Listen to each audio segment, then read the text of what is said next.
आगे बढ़ेंगे। एक और अहम खबर आपको देंगे। तहरीक इंसाफ और सुन्नी इत्तेहाद काउंसिल की पार्लिमानी पार्टी का मुश्तरका इजलास मखसूस नशिस्तों से मुतालिक सुप्रीम कोर्ट के फैसले पर मुशावरत होगी। ज़राए की जानिब से बताया गया है PTI के रहनुमाओं और वर्कर्स की गिरफ्तारियों पर भी बातचीत, जबकि साथ साथ इजलास के बाद PTI रहनुमा पार्लियामेंट हाउस के बाहर मार्च भी करेंगे, ये भी बता दिया गया है। तहरीक इंसाफ और सुन्नी इत्तेहाद काउंसिल की पार्लिमानी पार्टी का मुश्तरका इजलास मखसूस नशिस्तों से मुतालिक सुप्रीम कोर्ट के फैसले पर मुशावरत, PTI के रहनुमाओं और वर्कर्स की गिरफ्तारियों पर बातचीत होगी। जरा ऐसा बता रहे हैं, जबकि ये भी वाज़ेह किया गया है कि इजलास के बाद PTI की जानिब से, उनके रहनुमाओं की जानिब से पार्लियामेंट हाउस के बाहर मार्च भी किया जाएगा, अपना एहतजाज रिकॉर्ड करवाया जाएगा। अहम अपडेट आपके साथ शेयर कर रहे हैं। बात करेंगे इसी हवाले से मजीद।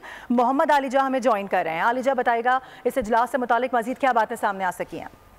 देखिए, अहम खबर आपको दे रहे हैं। इस वक्त कौमी असम्बली के रूम नंबर 2 में पाकिस्तान तहरीक इंसाफ और सुन्नी इत्तेहाद काउंसिल का मुश्तरका इजलास जारी है। पार्लिमानी पार्टी का इजलास पार्लियामेंट हाउस में हो रहा है। Barrister Gohar, chairman PTI Umar Ayub Khan, Shibli Faraz, Sahibzada Hamid Raza, Sheikh Waqas Akram शरीक हैं।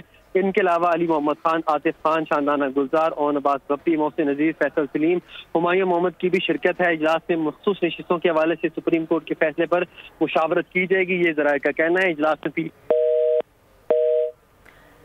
ठीक है, आलिजा हमें अपडेट कर रहे थे, बता रहे थे तहरीक इंसाफ और सुन्नी इत्तेहाद काउंसिल की पार्लिमानी पार्टी के मुश्तरका इजलास के हवाले से एक बड़ी हिकमत अमली बनाई गई है, अहम लाहे अमल तय किया गया है, जिससे मुतालिक वो बता रहे थे और बता रहे थे कि जो PTI के रहनुमाओं और वर्कर्स की जानिब से जो गिरफ्तारी की जा रही है उस पर भी इस हवाले से बातचीत होगी और इजलास के बाद PTI रहनुमा पार्लियामेंट हाउस के बाहर मार्च भी करेंगे। सब्सक्राइब करें और बेल दबाएं ताकि कोई खबर रह न जाए।